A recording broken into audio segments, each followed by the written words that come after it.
Good morning, good morning. It's past 6 in the morning.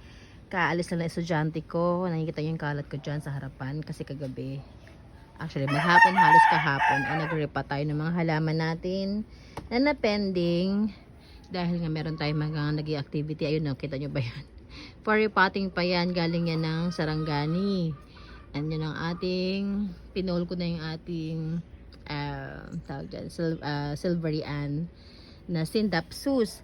Na ang gusto ko lang naman talaga i-topic today ngayong umaga na to habang nagkakape tayo is ano yung mga halaman nyo na sobrang tagal bago lumaki, as in like matagal. Ako kasi ito yung cobra fern, napakatagal niya, no? Ang tagal niya lumaki. Yung mga kasamahan niya nang binili ko is malalaki na, naibenta ko na nga siya, ganyan pala, wala pa isang dangkal, kaya mahal pa to eh. Cobra fern, everyone.